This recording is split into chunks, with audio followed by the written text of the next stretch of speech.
This is Platemark, a deep dive into the world of prints and the people who make the ecosystem tick. I'm Ann Schaefer.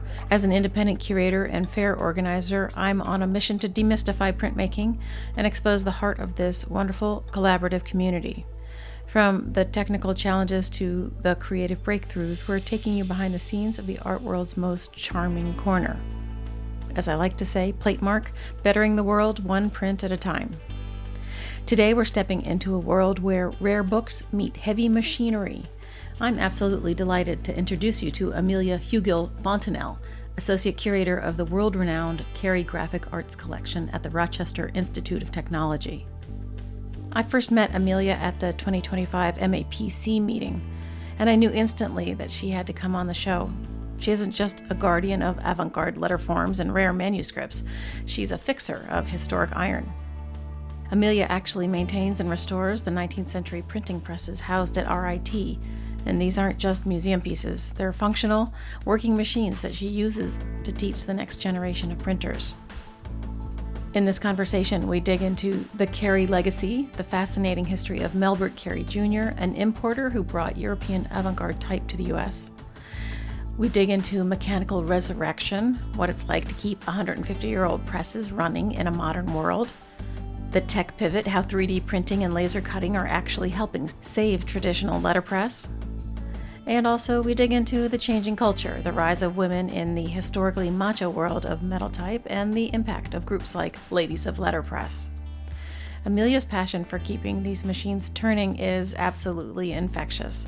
Whether you're a type nerd, a history buff, or just love a good story about craftsmanship, you're going to love this one. Let's head over to the Cary collection. Amelia, it's wonderful to see you. Thank you for coming on Platemark today. Thank you for having me. You're very welcome. You have such an interesting background, and when you got in touch after we met at MAPC last year, I thought, oh my God, this would be perfect. So can you introduce yourself for everybody? Sure. My name is Amelia Hugill-Fontanel. I'm an associate curator at Rochester Institute of Technology's rare book library. It's called the Cary Graphic Arts Collection. All right, tell us what's in the collection. Sure. So Cary Collection, for those of you who are new to it, you can find it at cary.rit.edu. We are a special collections library within our main library on campus called the Wallace Library.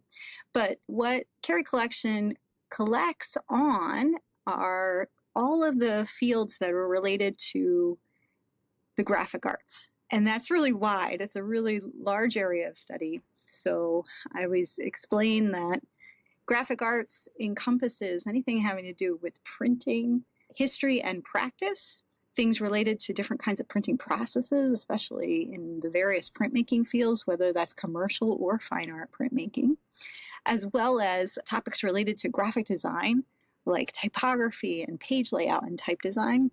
Another area that we collect in relates to the history of letter forms, and especially calligraphy and many different kinds of scripts that encompass different languages.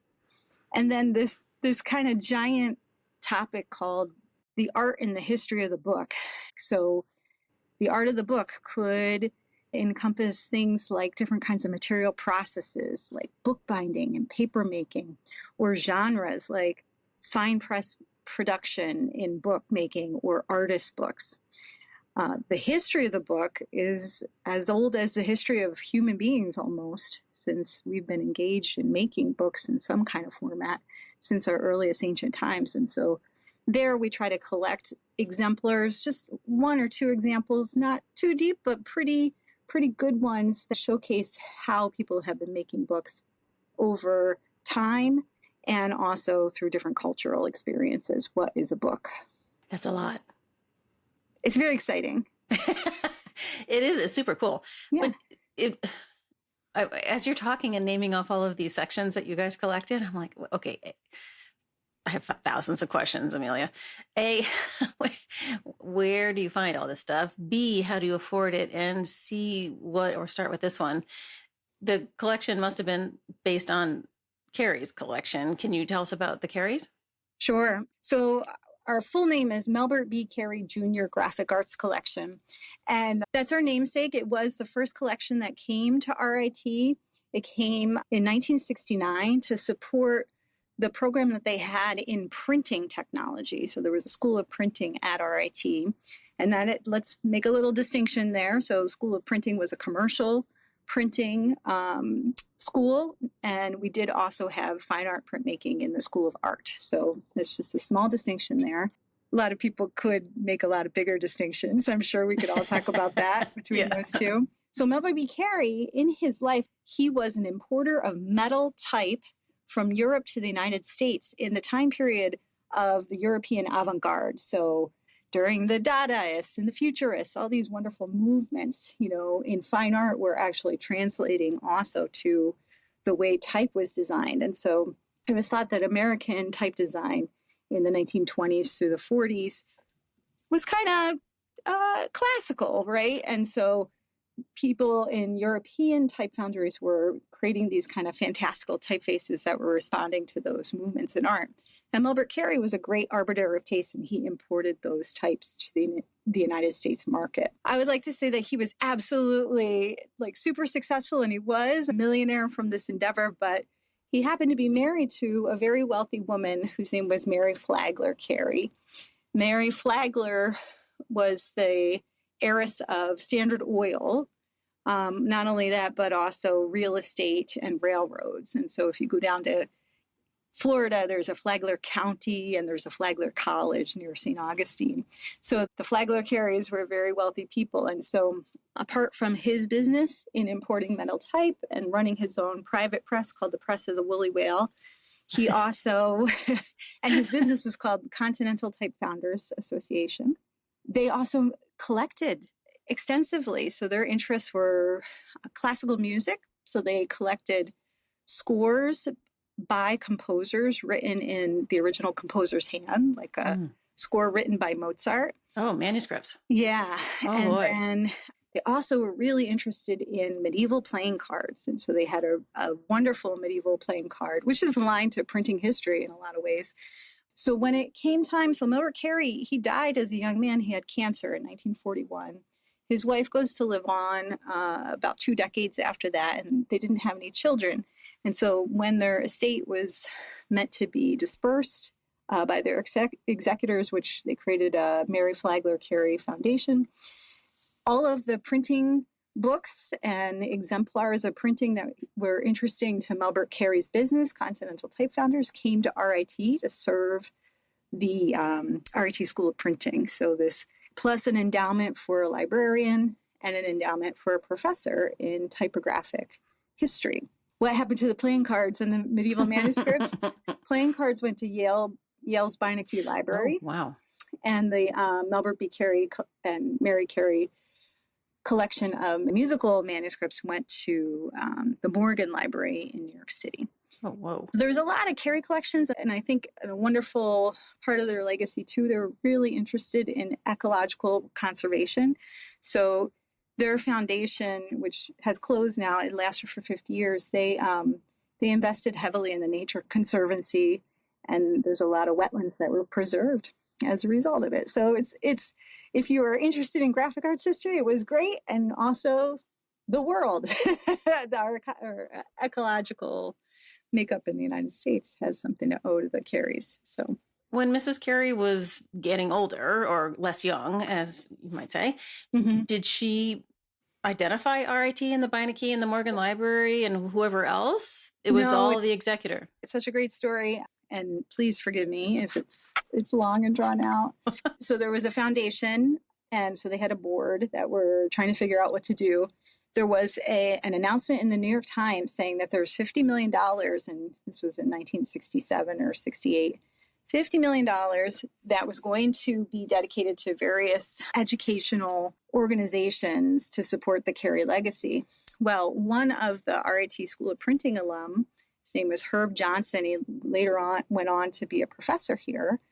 He saw that announcement. He was working for a New York City publisher, and he sent it to one of his former professors at RIT and said, this might be a link that you should follow up on, because Mr. Cary was a businessman who dealt with another famous person in American graphic arts, and that was the type designer Frederick W. Gowdy. So if you have a computer, you probably have used a Gowdy typeface because they're usually ubiquitously, they've been digitized and a digital revival has been put on there, like Gowdy Old Style or Copperplate Gothic is another one. Cary and Gowdy were businessmen together. They did business. Actually, Cary published a bibliography of Gowdy's work. So that relationship developed, and the executors of the estate said it would be a wonderful relationship because Cary's legacy could be so integrally linked with the Gowdy connections that we had in the School of Printing. Oh, so Gowdy was already intertwined with RIT. Yeah, a little bit. So in the early 60s, there was a donation, and this is the first typographical archival donation or purchase to RIT before the Cary collection was established. The widow of an associate of Gowdy named Howard Coggeshall, who was his printer from Utica, New York, she sold RIT this very famous type collection called the Lost Gowdy Types. And so the Lost Gowdy Types is this collection of type that was cast in Gowdy's shop in the 1930s. And the shop was in the Hudson Valley. It burned to the ground in 1939, and the types could never be made again. So it was the largest collection of his types, and RIT had them. So we were maintaining this Gowdy legacy because he was such an important graphic designer in the 20th century and type designer. So the Cary and the Gowdy connection, that's one of the reasons why the Cary collection came to RIT. It's because of that Gowdy connection. Wow. Do you have any sense that there are other schools that have or had this kind of program? Because I feel like it's fairly unusual. So to have an establishment of a rare book library is kind of late? No, sorry.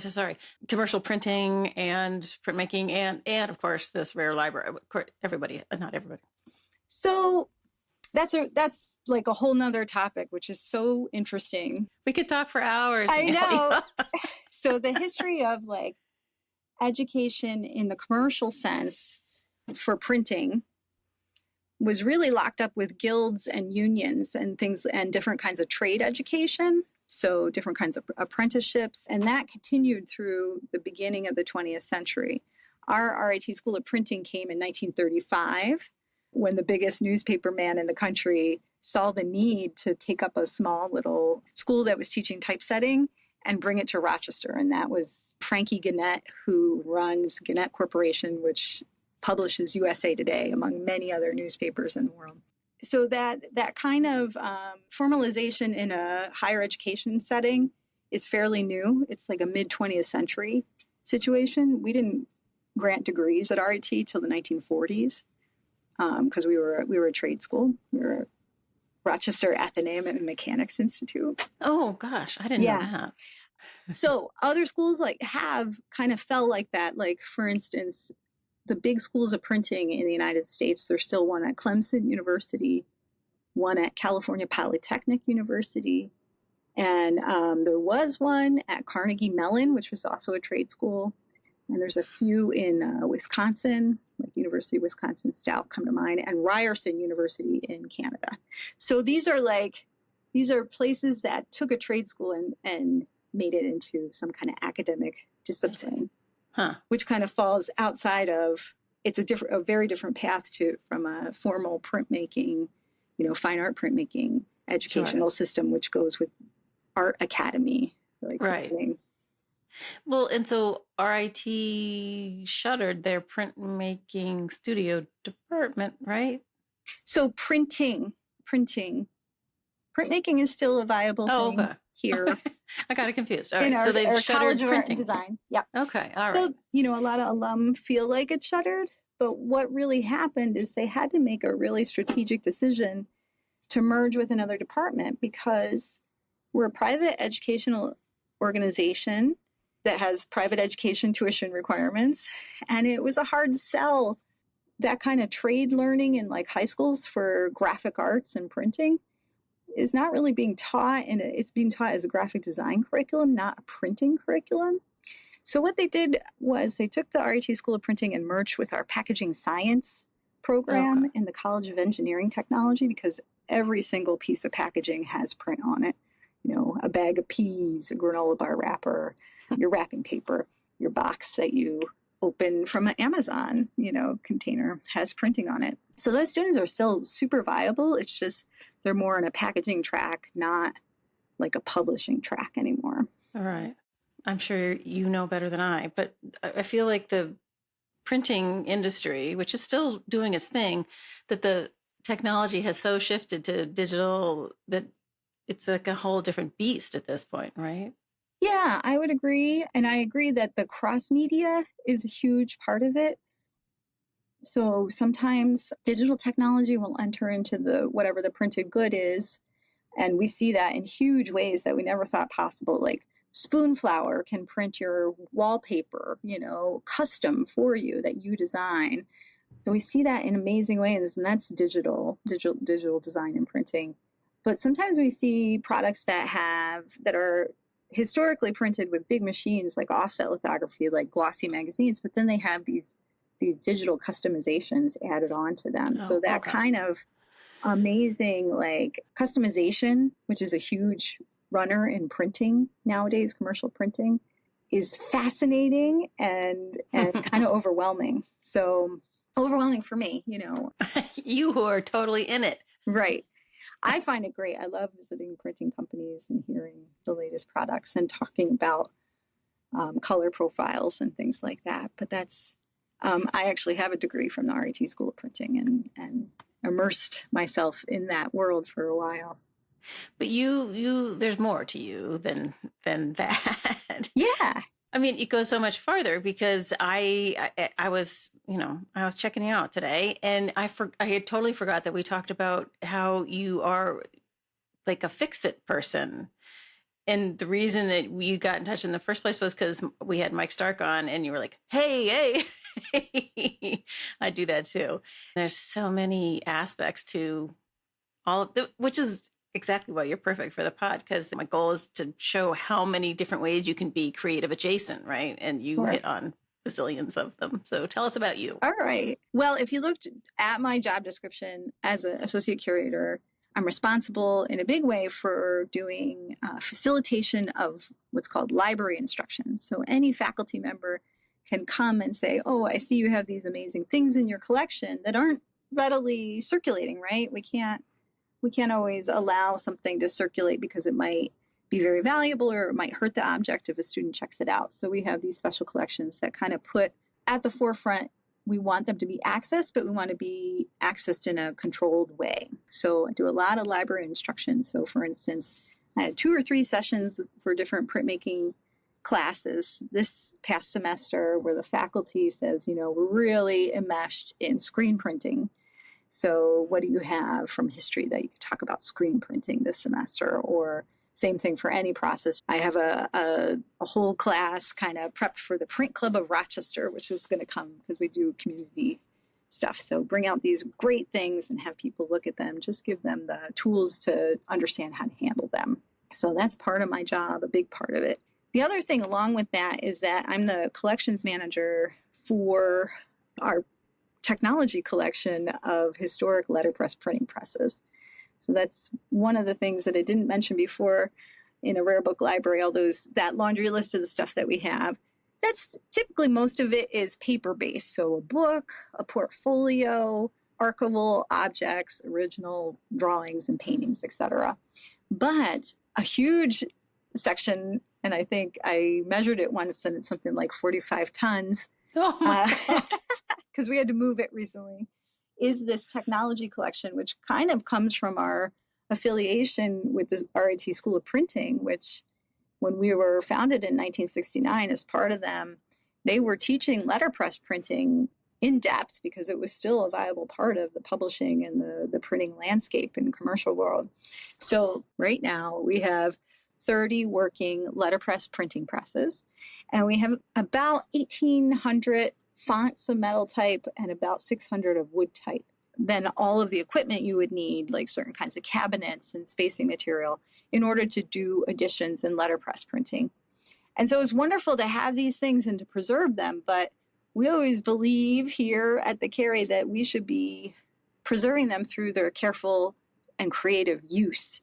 They're machines. So a machine left out in the rain or not used at all and oiled is going to deteriorate. So that is part of my job as this collection manager and master printer for letterpress. So I keep the presses in good shape. If there's a problem, then I am the one who has to figure out how to fix it. Sometimes I could do things on my own. Sometimes I call in a great group of people that can help, including our RIT mechanical engineering staff, because we have machines. Like if I need a metal part made, they can usually help me out or point me to somebody who can. Oh, they're machining parts for you. Yes, they have. Wow. And I think that's, for a lot of this collection, I think it's a great place to have technology, associated programs, because a lot of libraries and universities who are really interested in letterpress and want a historic printing press, there's care and there's wear and tear that happen with these machines. And to be a little bit mechanically minded and have those kinds of hand skills to make repairs will keep the press running versus full stop, you don't know how to have something made. So to kind of leverage those resources is great. And I love that there are networks developing now to help people who have historic printing presses in different educational organizations who need a helping hand and need some really fostering advice. Okay, I have a question that is a few stories ago. Yeah. When you said that you have 1800 type font face things, do you mean that in Gaudi, for instance, you have old Gaudi in 8 point, 9 point, 10 point, and that counts as amongst, how do you count? Yeah, so a font is one size and one variation of a typeface. So with your example, so Gaudi old style. So Gaudi old style would be the way the type looked. It would be the typeface design, or a family, for example. And every time you had a different size, so 12-point Gaudi old style, regular or Roman, upright, that would be in one case, type case. But if I had 12-point Gaudi old style italic, that would be in a separate case. So those two are different fonts. So there might be a lot fewer typefaces in that collection of 1800 fonts because some of them belong to a family. And in a typical type stand, which is where you keep your type cases, which is a section partition drawer that has little compartments where each letter is stored for a metal printer's type font.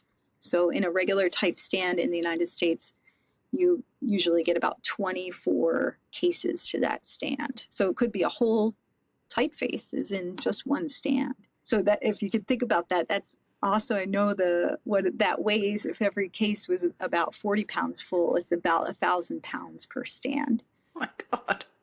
They're all being used. So some collections in that are just like books that might be very old or very rare or not in good condition. We have to put some guardrails around them. So there are certain types like that Gaudi historic lost Gaudi types collection that I only use with very specific intentions. And I have to know what it's being used for or who the printer who requests it for, just because if we ever put it on press and maybe there was a printer who wasn't as experienced, you run the risk of actually crushing the type or something else happening to it. So we want to preserve it. And we also want to make sure it's accessible, but accessible in a way that it's going to be preserved. In addition to you being a master letterpress person, there are other presses that we need to mention, including the one. Oh, the big one. Boy. Yeah. Yeah. Tell us about that one. Sure. I always call myself an accidental curator. Because I started out at RIT University Press. I was a production editor there. I bought printing. I worked on the production of books. I did typesetting in a digital landscape. But that was in the Cary collection. My office was in the Cary collection, so I had an opportunity to learn letterpress while I was working for the university press, which I think marries really well a digital training and everything that I learned digitally when approaching an edition in letterpress translates. I still think about who's going to be working on it, what kind of paper I'm using, what machine I'm going to be using. So I first learned letterpress on little platen presses, which are tabletops. And then the gold standard, which everybody loves to teach on, are Vandercooks or cylinder presses that move across. And the reason why I have this preamble is because the last one that I was able to really spend and dig in time and master are hand presses. So hand presses are the oldest kind of style of presses. And if you ever look up anything related to Benjamin Franklin, he would have had a wooden press that was a hand press that you pull across, and you have to crank a bed underneath that platen before you pull it across. They're very big.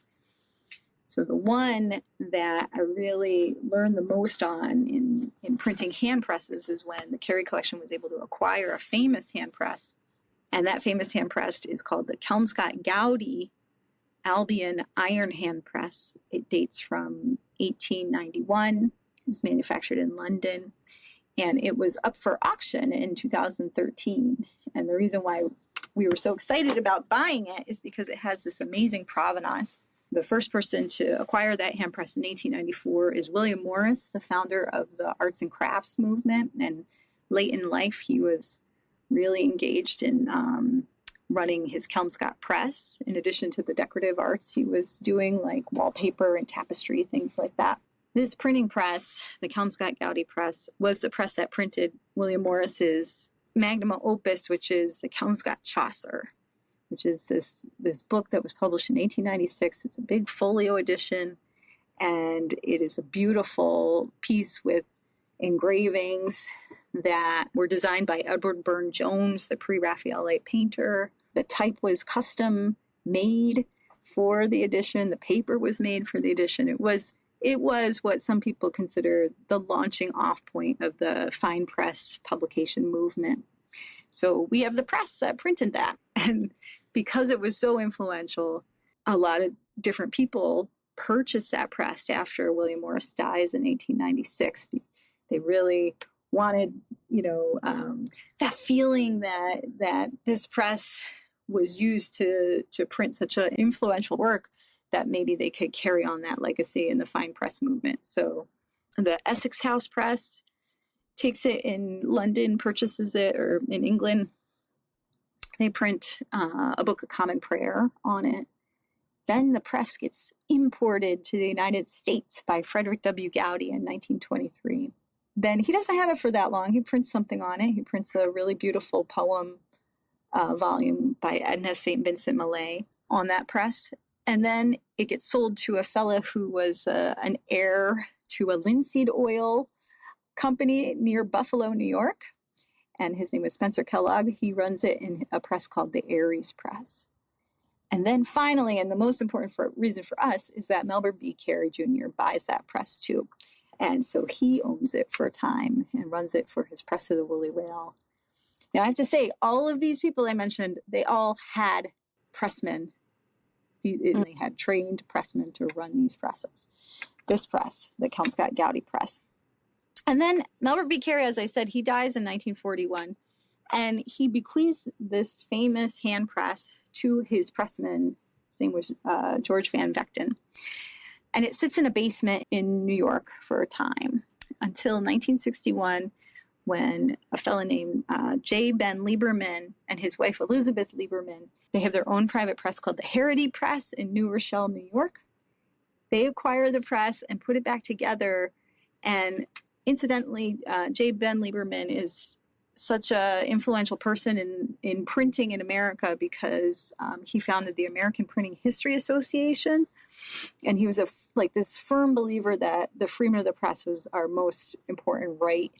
So he wrote some books, and he was really interested in educating people how to do letterpress printing. So they run the press for a long time, and they create this kind of cult of personality where if you were invited to their house, you could spend a quiet evening printing on the Kelmscott-Gowdy press, and they had a guest book, and all these people would come to New York City, and we have this lovely guest book of famous people in publishing usually coming to print on the press. That press is then the Liebermans pass, and their kids are custodians of the press, and then it comes up for auction in 2013. And Cary Collection was one of about 3 or 4 bidders, and we really wanted that press because it's part of the Cary legacy and because of all of that provenance. And so we were able to leverage purchasing it with the help from a donor who's an alumnus of RIT School of Printing. His name is Brooks Bauer. And now it is, after 8 months of restoration work, because it did have some things that needed a little help, I spent that time doing that. And then it's a lovely press to print on. We just printed on Thursday for a conference for the Society of the History of Authorship, Reading, and Publishing. We printed about 200 pieces on that press. Oh my God. Wait, so walk us through this 8 months of restoration. You are a multi-talented woman. Well, it's a small organization. I know, but if I were sitting in your desk, I'd be like, let's call somebody. Right. Let's rise to the occasion because we are small. And I do have a printing technology master's degree, so I just have to put that out there. Okay, but they weren't teaching us how to be mechanics, but I am a little bit techie minded. So anyway, the press came to us in pieces. You have to disassemble, and I like to disassemble. I've consulted with other places to move printing presses, and I prefer, if it's a cast iron press from the 19th century, that it gets disassembled to move it. Because cast iron is so strong, but it's so very brittle. So, for example, like 2 pieces that are metal and jiggling against each other on a truck, on a highway, you hit a plate or something like that, or railroad track, you really run the risk of that clinking and then it just breaking. Oh. So the press was sold at Christie's, and they hired somebody to pack it all up just beautifully. They made a custom pallet for it, several pallets. So when I first saw the press in the auction catalog, it looked like this beautiful, it looked like a venerable old iron hand press. I said, oh, this is going to be no problem to get running. So it came to us in pieces. So that was a big shock, but that really helped, move the press safely. And it also was a little bit rusted in certain places. So these kinds of iron hand press, you usually see them, they're painted black because they need that paint covering on most of the wrought iron, like a wrought iron fence, because of the regular humidity of the air will start to rust that. And then any of the other parts, so most of it is wrought iron, and then the working parts that sustain the most force are usually steel. And those are usually left raw steel, and those rust if not oiled regularly. So those were all rusted when they came to us. So I knew I had a little bit of work to take that rust off so it would continue to work well and not deteriorate. And then finally, upon making this initial assessment and just learning, we're, printing history library, so we have all kinds of schematics about these presses. The kind of press that I'm talking about here is an Albion iron hand press, which is the mechanics. Albion just means that it's a kind of mechanics for how the platen pushes down when it makes the impression. So I had a lot of resources to help me understand all the different pieces. And I discovered that we were missing an impression wedge in one of the parts. And then I was also missing another 2 parts that actually suspended the platen, which is about 500 pounds. So there was just like pieces of wood jammed in this thing to keep it stable. So this is a great opportunity to call the mechanical engineering department at my university, and they could take some measurements and do a digital drawing in CAD, and then make those parts that I needed using their digital lathes and machinery in their machine shop. So I firmly believe RIT is the right place for this press, because I think if it was like a private collector or maybe someplace that just wanted it as a trophy press, which I'm sure we've all seen, like you walk into a lobby and there's a beautiful press there, but nobody prints with it. I think that we really wanted to make it active and make it print well. And so I had these wonderful colleagues and resources around us. And they get excited. Like you would think that that a mechanical engineer would be like, why are you even bothering me, lady? But, it's something completely different than what they're usually making. So it's a nice challenge, I think. In my experience, we've always had a really nice relationship with our mechanical engineering colleagues. Well, and even if you have never heard of William Morris, once you Google him and you see what this thing produced, how could you not get excited? Right. Yeah. So, oh my God. It's incredible. Yeah. And it really, everybody might seem overwhelmed when they think about moving a printing press, but it's really about physics. And that's, when you talk to Mike Stark, he was talking about flipping presses on its sides. And yeah, I could totally see that. I haven't had to do that, but I have had to use various different kinds of jacks and cranes to pick presses up. And most of the time with somebody else guiding me or helping, but sometimes alone. So it really is about being safe and understanding where weight is displaced on the machine before you start to move it. Oh my God, this is so far beyond my brain power. And the rewards are fantastic. True. Yeah. That's why I would call you and Mike first. And Harry. I just installed a iron hand press, a smaller one, a spare that we had at Cary Collection at University of Rochester in their rare book library. And I showed up with an engine hoist, which is a kind of small mobile crane, and a pallet jack. And I had some of their facilities people in it. And really, when you understand how the pieces go together, it is all simple machines. It's levers and pulleys and sometimes springs. So it's not as daunting as you think. You can't convince me. It's the electronics that stymie me. Vandercook from the 1960s that has an ancient circuit board on the back. That's the one that I find the most problematic. And I feel like if something were to happen there, that would be a big fix. That would take a lot of people to kind of understand. And there's a lot of great Vandercook mechanics in the world. So I just cross my fingers every time. We have a very automated Vandercook in one of our press rooms.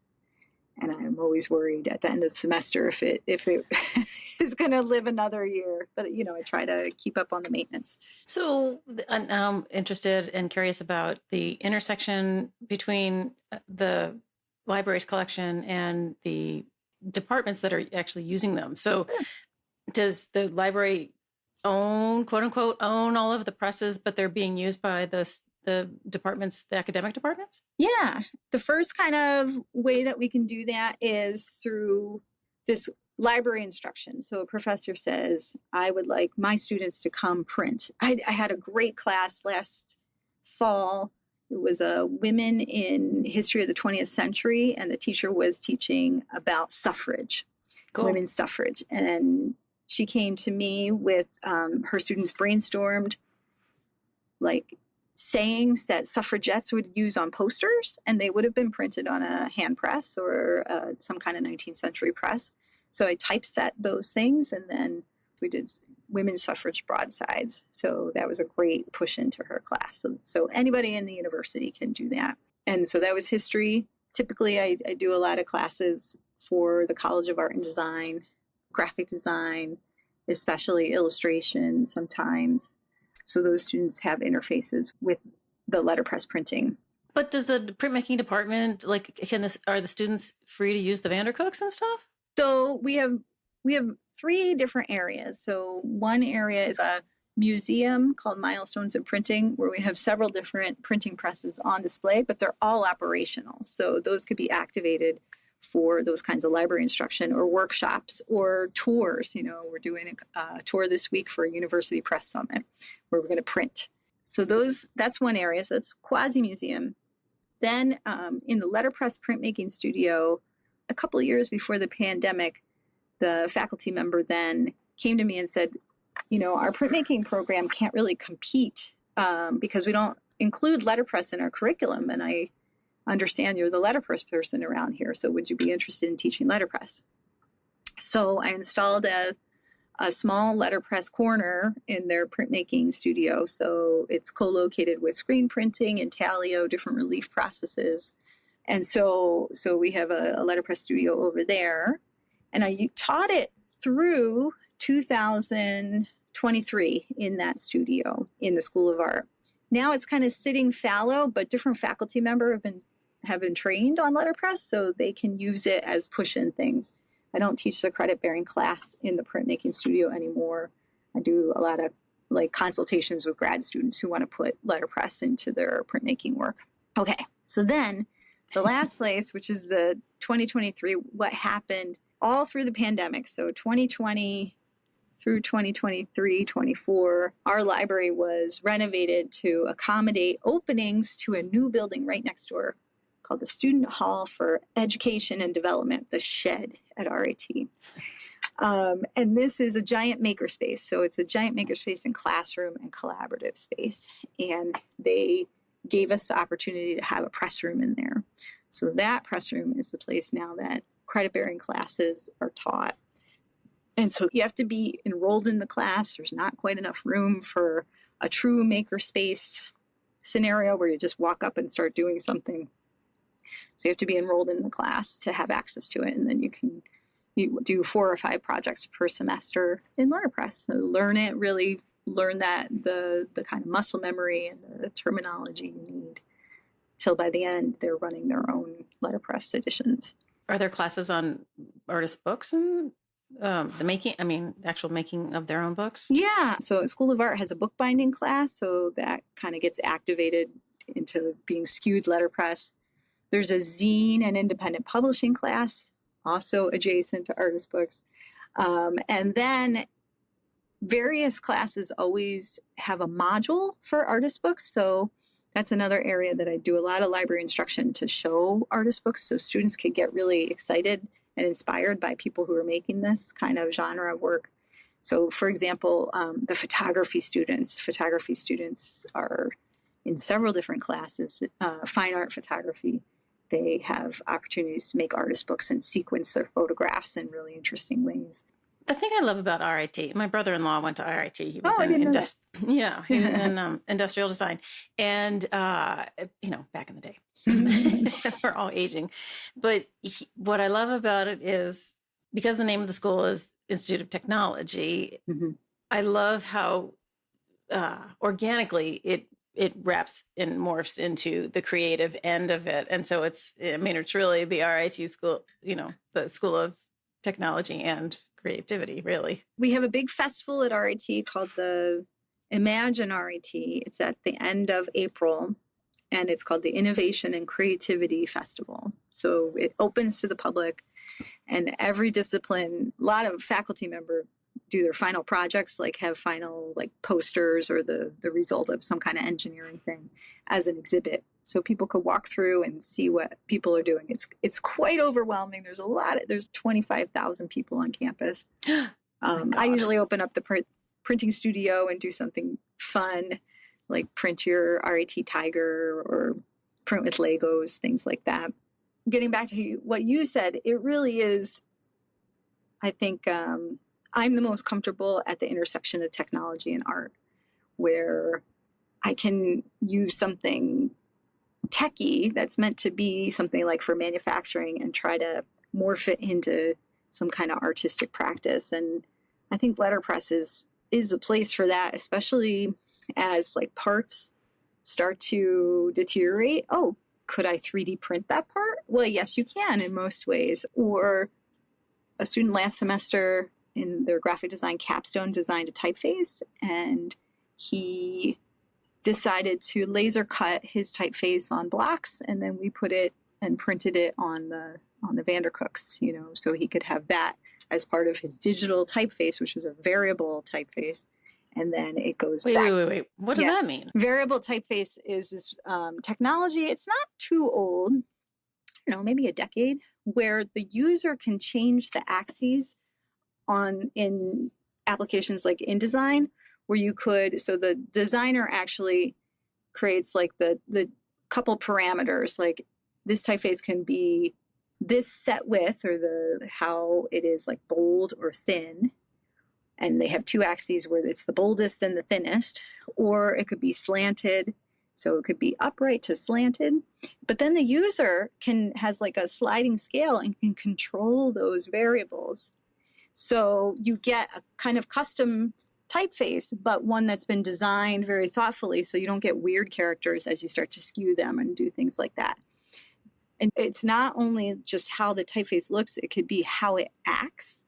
So for instance, different variable fonts can relate to the gyroscope in your phone, and maybe they skew a different way as it moves, or it can relate to, you could program it so like if it's dark, the typeface will change different colors, which is optimally reading instead of like into the blues or the yellows, so you can see it better in the dark. So variable typefaces is this amazing digital like custom typeface. But bringing it back to letterpress. Wait. Yeah, My eyebrows are up in my made some letterpress. Oh my God. Yeah. I did not know this was a thing. I've been out of the typeface loop since I stepped in graphic design, probably 20 years ago. Right. And I missed the entire variable type thing. Do you remember oh my God. Adobe had this in the Type 1's fonts? They were called the multiple master typefaces. Do you remember that a million years ago? They were variable fonts, and they caused serious problems to the raster image processors of various machines, so everybody poo-pooed them. But this variable stuff with the functionality you get with various programming is really powerful. That's so cool. Yeah. Wow. As I talk to people, I'm like, oh, if I had to do it all again, I would, maybe I would dabble in this, that, or the other thing. Right. And designing a typeface just sounds so cool. I would love to do that. I think it's terrifying. Well, sure. Hanging out with typeface designers. I've never met any. Oh, that's another. Maybe I can connect you. Yes, please do. Because it is totally tangent to printmaking and prints and things like that. That choice of choosing a typeface that's specific for whatever printing process, that's huge. However that typeface is going to be read really informs the design of that object, of those types are things, not pictures of things. That's a quote by Eric Gill, which has a bit of cancel culture around him, but it's a good quote because type has such a charged feeling, has cultural relevance, historical relevance. Anyway. But it's fascinating to me, like some of the ways that certain types will get a bad rap, like Comic Sans or something, that it has nothing to do with anything except for people's feelings about it. It's fascinating. Right. And I always use that as a great example, Comic Sans. I mean, that fella, his name is Vin Conner, who designed it. He's laughing all the way to the bank. That's right. You could say what you want. It is a very successful typeface. Are there ones that do what it does better now because that typeface was designed over 30 years ago? Yeah, absolutely. Types that evoke handwriting in a comic style. Yeah, I think as soon as we had desktop publishing, people started to understand what typefaces were and fonts were, and then they could weigh in on that, which that's great. It's a democratization. But in order to really weigh in, you really have to study it in a graphic design program, I think, to really to have those nuanced opinions about what types are good, in quotes. Yeah, you're right. I find them I don't know why. I find them fascinating. I got to go start reading up on my history. It's also, you must have so much damn fun at your job. It's fun. Yeah. It's fun to see people that they get introduced to a term that absolutely they took for granted. And then you say, well, the uppercase is the case that the majuscule or capital letters were kept in, and the lowercase were the small letters, the minuscules. And they kind of take a step back so those light bulbs go off a lot for students. I like that part. Yeah. You tell them about their P's and Q's and stuff? That's right. Yep. Tell us the P's and Q's thing. I can't remember what the story was. So some people have debunked that, say it's not for printing. Oh, no. But I like it because it makes sense. So mind your P's and Q's. A lowercase p in letterpress type is backwards because everything has to be cast wrong reading in order for it to print in a right reading fashion. So it's like a mirror image. So the P looks like a Q and the Q looks like a P when you're setting type. And the same thing for B's and D's, and N's and U's are very often confounded because upside down they look different. And so it's easy to screw up. Absolutely. And so Right. a typo is a thing that comes out of that time period when people were setting type backwards. And I like to kind of put that in perspective. You know, people who were doing letterpress productions of books and things, it was really a segmented workforce. Whereas today, especially in the artist book movement or self-publishing, you could be the author, editor, you can make the images, you could print the type and the images, and then you do the bindery and distribution. So one person is the person who is executing all of the fields and has to be kind of like a Jane of all trades. It's kind of amazing. There's a lot of power in that. Whereas in historic typesetting, it was usually a compositor would be just a person setting type all day long. Take a proof, it would go to a proofreader who would be doing the proofreading all day long because of the volume of production. And then once it was cleared, if there was a problem, it would go back to the compositor to put the right piece of type in, proofed again. Once it was cleared, it would go to a printer. So the person who was working on the press all day. So a lot of that work was completely siloed or sectioned off in a production scenario. One more thing that digital technology killed, more careers that I mean, it's kind of nutso. We, my husband's uncle was he wasn't an architect, but he was somebody who didn't take the steps to learn CAD. Yeah. And, retired way earlier than he needed, should have, Mm-hmm. And it's just like, if you didn't learn the next thing, you were screwed. It's amazing. And I think about things coming up that are just going to be written off because of AI or whatever. Ugh. Oh. I just attended a really fantastic AI seminar today. Our library has a bunch of librarians who are really interested in AI and trying to keep ahead of it. We have a School of Computing and Information Science here. So they were talking about what happens if data runs out and there's no more human-made data to train AI models. And my head exploded, but some people have projected it won't happen until 2030 or to 2060. Because if AI trains on AI-generated data, what comes out is gibberish. It's like the great term that my colleague Gray put forward was the mad cow disease of AI. So it starts to degenerate. So it's not, Sure. It's giving hallucinations. But I was so excited about that because I was like team human. I mean, humans, we don't do that. We progress, right?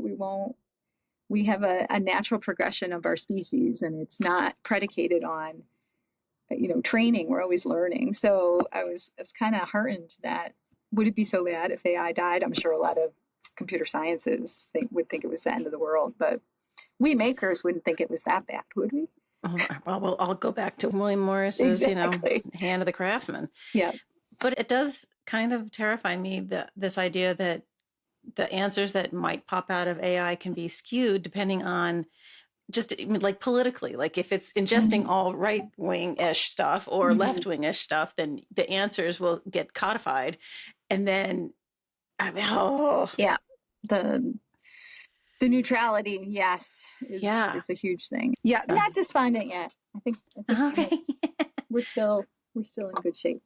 I know, but I feel like for you and me having our fingers on actual presses that make actual things that are written by actual people, like it's grounding in some comforting way. Yeah. And don't get me wrong, like I gave my students an option to use AI in one of the first assignments in my letterpress class. So I find that when a student is first learning letterpress, I think there's a paralysis. Well, what do I typeset? A lot of these students are visual image makers. They're not textual writers. So not always, a lot of fantastic creative students too. So I do a haiku. So I say, I need you to bring in a haiku, 3 lines, 5, 7, 5 syllables. And I give them the option. I say, if you really can't write it, you could use ChatGPT or some kind of AI to help you write this. And maybe you'll use that text, or maybe you'll see what they wrote and you'll modify it. But it as an ideation point, I think it's not a question of if it comes, it's when. So we have to be seeing where it can serve us, right? It's supposed to serve us, not take us over. So Right. yeah, I think we really need to use it and understand it before we could write it off 100%, right? Yeah. I feel like there should be some guardrails, as you like to call them, and limits to how far the thing will go. I'm an adjunct instructor in schools of art. There definitely are concerns there for that kind of creative making and image making that AI is encroaching on. But I do know faculty who also teach it, use this as an ideation tool, and don't submit it as your final project, but show me that you used it and cite it appropriately. Okay. God, what do those citations look like? This is the prompt I put in? Oh my God. That's really interesting too, right? Like, yeah. Never thought about that. Jesus Lord. Oh my God. So comic books are an area that we've been collecting in the Cary for a while now. In the School of Art, there's an illustration program, and our College of Film and Animation, they're also interested in storyboarding and that kind of sequential narrative. So comic books are big, and we had a faculty member who's a manga artist do an exhibition. Oh, cool. He had 2 protagonists in his manga story that he was featuring, and he wanted his exhibition to feature chatbots based on each personality because he developed these characters. So we had the chatbots displayed on iPads, so somebody could talk to either one of the characters through these chatbots. Cool. And Kofi Basil Smith is his name, and we were like, "How did you get these chatbots?" He's like, "I asked AI to help me program, so to write the code." So that's a really creative use, and he's not a programmer that way, so he wouldn't have been able to realize this kind of interactive feature of his exhibition without the AI help there. So right. Who authored it? He did. He was the one who had to train the AI on all the text and the different kinds of personality traits of each character. So, my God, I think it's all right in many cases. Not all right in a lot of other cases too, right? Yeah. Yeah. Yeah. I mean, its application in the academic setting for students and stuff. It's really it's problematic, but I think you're right. There has to be some way to teach them how to use it creatively and within the guardrails of acceptable behavior. Right. But I worry about people's ability to write, formulate thoughts and stuff. Yeah. And that's that whole thing that all the librarians in the world pride themselves on is information literacy. Like we've been helping people discern what is truth or not for a long, long time, or what data is valid. Do you have a library degree? No, I should, but I don't. No, you shouldn't. You're really, really talented, Amelia. Oh, well, thank you. I've thought about it many times in my career. And to be honest, I have been engaged in the last, 20 years with raising 2 sons. I'm a single mom, and I was like, I don't ever want to yell at my kid because I have to get a paper done. So I'm on the cusp. I have a 16-year-old who's going to be 17 in a couple weeks. So I see a lot of open time developing as my kids kind of fly the coop. They'll still need you, Amelia. Oh, totally. As the mother of mid-20-year-olds. Yeah. Yeah. They still come home. The 21-year-old, yes, he does. Yeah. But yeah, I considered doing that as another graduate degree, but I learned so much from amazing colleagues here at RIT Library. So I know how to process archives and catalog archives and things like that, which is a library science skill, but I learned it here on the job, just doing it. I think that's completely legit. Like, you probably know more than most of well, maybe not, but I totally do. If I could. They don't know how to fix presses, I bet. No, that's a very specific skill. You are a Jane of all trades. It's really cool. There's a lot of people who want to do that, and so I've been kind of traveling and doing some consulting with other places. There was a really great conference called Building Book Labs, which is going to be a 3-conference series. It was at University of Illinois Urbana-Champaign in May. where people are so interested in bringing analog making, including all different kinds of printmaking, screen printing, risograph printing, letterpress, bookbinding, typewriting. They want those kinds of tactile learning experiences to augment their English and history and different kinds of art classes. Hello, William Morris. Here we go. Yeah, right. He's back. He's back. I mean, it's inevitable, right? Like we go swing one way and we're going to swing back hard. Led by the creatives. Right. As it always is. Right. What is that physics saying? Every action requires an equal and alternate reaction. Right. So that you're right with the swinging. Yeah. Funny. I came across the term ways goose for the very first time about a week ago. And I was like, what in the hell are they talking about? Can you explain what that is for the people who don't know? Because I'm sure most of us don't. Ways goose is a historic term for a printer's feast. And this is like 1700s. There was a guild system where you were a printer and then you had a journeyman and apprentices that worked for you. And so once a year, I think around St. Bartholomew's Day, and I can't remember what day that is in the calendar year, you would give a feast or a dinner for your workers. And it was called a ways goose. And that term has been co-opted to mean conference. So I've seen it used in a lot of different ways, but usually some kind of conference around book arts or printing. Sometimes graphic design, but usually it's book arts or printing. One of my favorite ways geese is one in Grimsby, Ontario, which is very close to where, it's about an hour and a half away from where we are in Rochester, New York.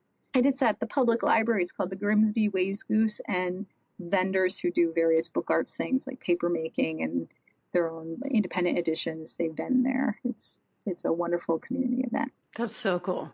I feel like, I mean, the print people have similar ideas of things, but I don't know, the names of them aren't quite so cool. Conference, symposium, summit. Ways good. Yeah. Yeah, exactly. No, it's fun. Super cool. All right. Well, thanks for talking to Platemark listeners today. You have such a fascinating job, and I'm just I'm in awe of all of your the ways your brain works, because it's a lot of things. I mean, they're not at cross purposes, but that's a lot of ways in which to make your brain think. Yeah, and I do talk to people from outside the university, so don't hesitate to look me up on that cary.rit.edu contact area and send me a note if you have a question, because it's so important to keep these presses running and keep this equipment in good shape so that future generations could use it. And I'm just part of that continuum of helping the presses keep running. That's awesome. And also, I mean, not to her, but it's kind of a macho corner of the print world, and I'm really happy to see you, a woman, representing. So yeah. That's awesome. And it's changing all the time. There's a wonderful conference that's going on this week in Utah, University of Utah, the Ladies of Letterpress. So wow. Yeah, that's another group of enthusiasts and people who make their living off of letterpress in various ways. So it's shifting, I think, a lot towards, and especially letterpress in the commercial world. Gig posters are a big place where you could do a limited edition poster, usually for some musical groups. And then also wedding and baby announcement, those kinds of invitation where you really want that beautiful deboss into the paper. So there's a lot of women practitioners in letterpress in those areas. Yeah, I was thinking of the Fix It area, actually. Oh, Fix It. Yeah. I know some good lady fixers, too. Okay, good. All right. I don't know everybody. It's very obvious. All right. Well, thank you again. It's been really great. Thank you for having me. I really appreciate it. Absolutely. I hope you enjoyed the dive into the grease and gears of the Cary collection as much as I did. Every time I speak with Amelia, I'm reminded that printmaking isn't just a historical record. It's a living, breathing, and mechanical art form that requires constant care and curiosity to keep the wheels turning. A huge thank you to Amelia for sharing her incredible expertise and for her dedication to preserving both the rare books and the heavy iron that created them. If you're feeling inspired to see these machines in action or want to learn more about the Melbert B, Cary Jr. Graphic Arts Collection, I've put all the links to their archives and social media in the show notes. And if you find yourself in Rochester, you absolutely must try to visit the collection in person. It is a true treasure trove. As always, I need to thank my team. Thank you, gentlemen, for keeping everything moving with the pod. I so appreciate all of you. And to you, the listeners, thank you for tuning in to Platemark. If you enjoyed this episode, please consider sharing it with a fellow type nerd or leaving us a review. It really helps other print nerds find the show. Until next time, keep those presses rolling and stay inspired. I'm Ann Schaefer, and this is Platemark.